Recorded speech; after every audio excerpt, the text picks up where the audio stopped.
Thanks for staying with us. So today on the show, in this segment, we want to thoroughly discuss assisted reproductive technology with our main focus on surrogacy. Joining us to discuss everything you need to know about surrogacy, most especially the legal aspect, is an internationally renowned medical legal consultant and vice president of the World Association of Medical Law, Otunba Laolu A. Welcome to the show, sir. Thanks for having me. Good to have you on the show. Thanks, yeah. You can call the joint conversation on 020-163-52013, 090-241-63440. You can also tweet to us on X and on TVC Connect. We'll be happy to hear your thoughts. Otunba, one of the, recently, one of our colleagues talked about, she's trying to raise about 40 women to get IVF, you know, and she's trying for her 40th birthday.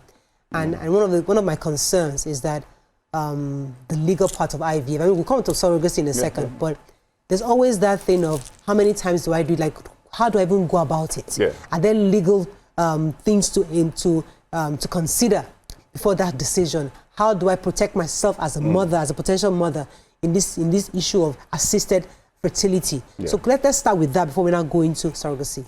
Yeah, well, it's a developing area of medical practice, which is, for now, highly unregulated. Okay. I know for a fact that the only piece of regulation we have is in Lagos here, when we did the ethical guidelines on assisted conception for Lagos. However, we found out that there were still infractions. So all you need to do is to set up a facility in Ogun State, right? And Lagos State doesn't have, for example, jurisdiction, you know, so, on Ogun State affairs. So you just cross the border, go to Ogun State and do what you want to do there. And or you come to Lagos to market, but then you do those unethical things in Ogun State. So we need to have regulation that is nationwide. The luck we have so far is that the practitioners have an umbrella body, largely so, called the Association for Reproductive Health, Fertility Health. So that helps, but we need to now have regulations guiding the process, the age. How old should you be? Is it ethical for a 70-year-old woman to commence IVF simply because she can afford it? What are the side effects of such? What are the negative probabilities that could arise from such? You know, if I donate my sperm to you, what stops me from knocking your door in 10 years' time to say that's my son? If I pay for an egg, you know, what are the conditions for it? You know, am I supposed to pay? Is it legal for you to even pay for such such services? So, just like how we don't have regulations in certain aspects of medical practice, such as, for example, organ donation, transplantation as well. We don't have regulations in cosmetic surgeries as well. But yet, there are developing areas of medical practice that people are doing every day. But now we get ourselves at times embarrassed, like we did with the former Deputy Senate President, who, you know, because there are no laid down protocols and legislations on organ donation and transplantation and harvesting, we find ourselves, so when there are no regulations, you find all sorts of practices happening, all sorts of people doing whatever. On the side of the patient, on the side of the practitioners, we found, in the course of our work, we found inexplicable things happening. We found, the recent case we handled, a lady wants to do IVF. Her husband's sperm isn't agile anymore. And then they bring the husband's 16-year-old son to donate sperm for her. So does that mean that her husband's son is impregnating her? Those are the bloodlines. Yeah. Or we have instances where... True story? True story, yeah. We have instances where mothers will ask their daughters to give them the eggs or, things like that, Carry it from them. Yes. And also in the course of the work as well, you find things we never planned for. Surrogacy, yeah, okay, you pay. So, Otunba, there are no legislation that I know of that regulates this whole entire thing. Yeah. There was one year textbook I bought those days when I was worried to death about this thing, and I thought I would read my way to understanding it, but then it started clashing with my faith. There are too many bloodlines. Yes.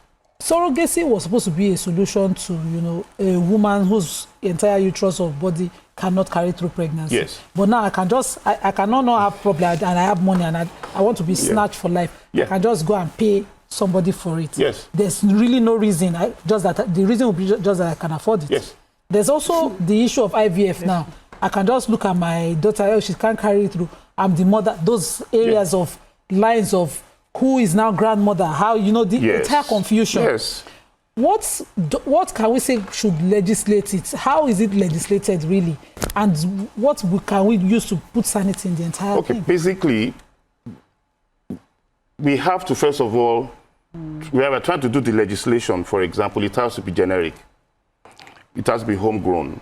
We're tired of copying and pasting from other jurisdictions, whereby totally alien to our culture, our tradition. So I wonder, at times, if you ask me, if I tell that young man there, go and buy me bread, and he buys the bread and there's 100 naira change, there's the perception that he's expecting to hold on to that change. Am I right?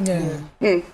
But now we will now come and import a legislation from the UK, for example, and say that it is illegal for me to collect money from you to donate blood for you that you need it.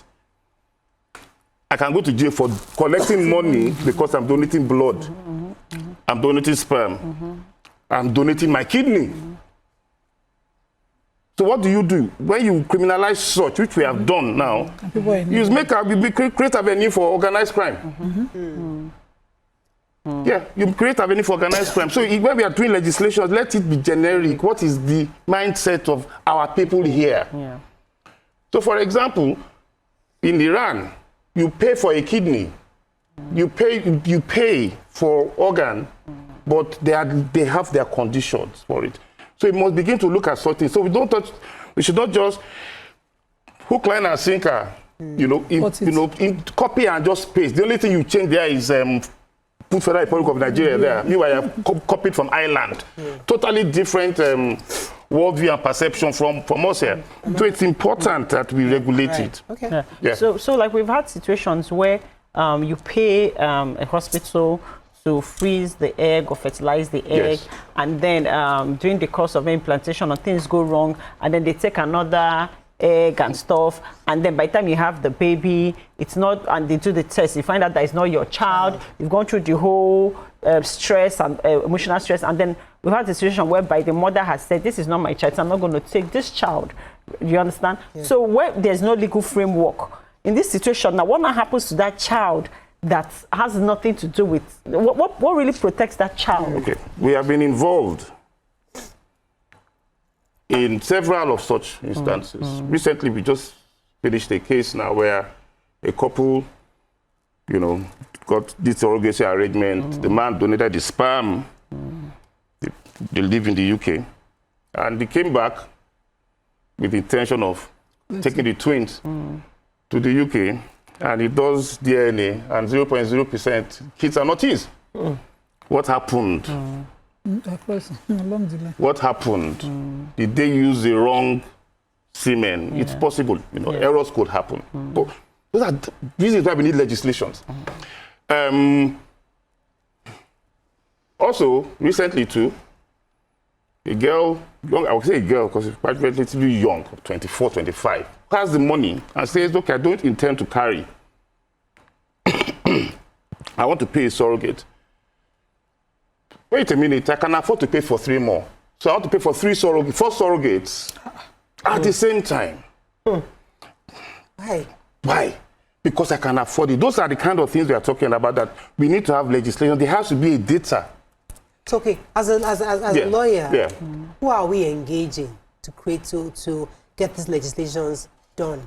Or even start, what conversation we have? That is why, for example, right, as at now, we are engaging with the National Assembly. It's supposed to be a bill on surrogacy. And we say, wait, hold on. We are working in the dark. doing a bill on surrogacy. We need an entire bill on assisted conception. Yes. Because not everybody does surrogacy. Yes. Right? Some might do IVF. Exactly. So, but then again, look at it carefully. If you look at adoption laws, for example, there are requirements before you can adopt a child.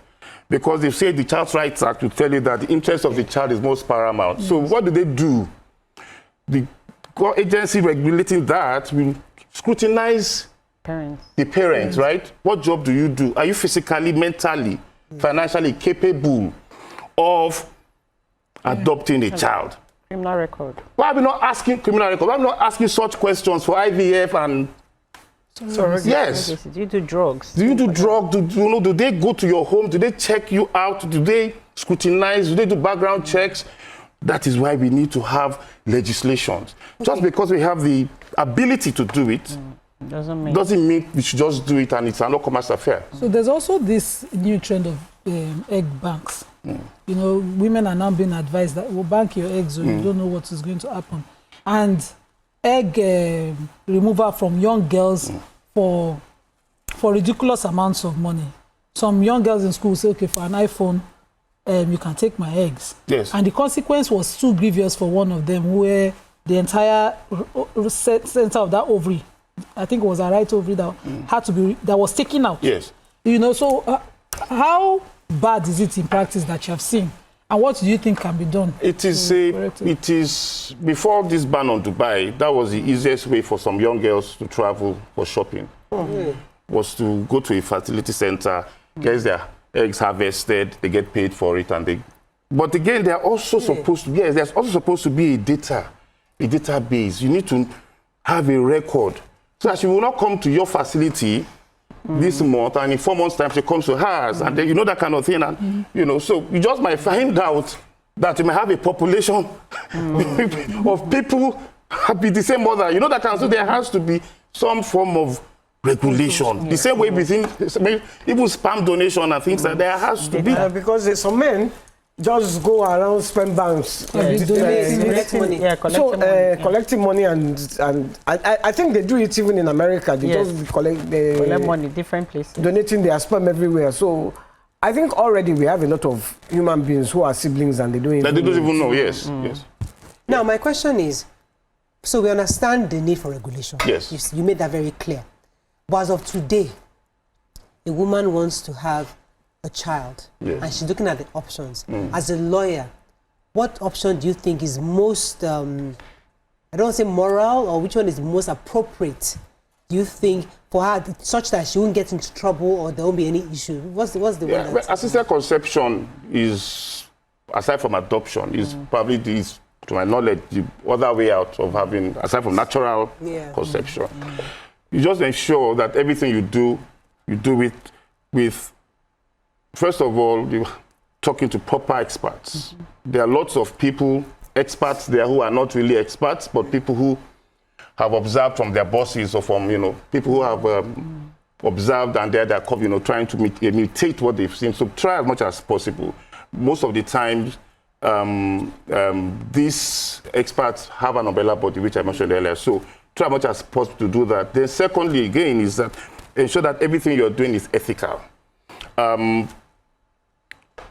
You must be able to see between the lines. You must be able to see who is, for example, even surrogacy in other climes shouldn't be commercial. It should be altruistic. That is, I want to help women who can't. I'm willing to carry for them for free. Yeah, because I know Mariah wanted to do it at one time. I was offering to do it for somebody. But she was going to pay me 2 million naira. I was going to collect the money, but my husband said... Then I've had instances of people collecting money and aborting children. I wanted to do it for free. She was offering me money. I wasn't going to collect the money. She was offering the money. I didn't take the money, but I really wanted to, because I just felt that I can do it. But my husband didn't allow. It's actually illegal to, so what they collect do... money for it. Yeah, what you're supposed to coin it in such a way. It's like you're reimbursing, you're paying for discomfort. Exactly, but not that in full and final payment for... So we've had these stances whereby they pay in trenches, because we've had these stances where you give these girls the money in full and then they disappear. or they abort it, or they swindle two couples, two separate couples who are desperate, you know. So, you know, so you just need to be able to see. Let me go on a very short break. When I come back, we continue this conversation. Stay with us. We'll be right back.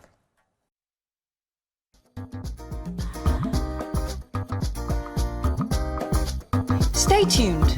Your View will be right back.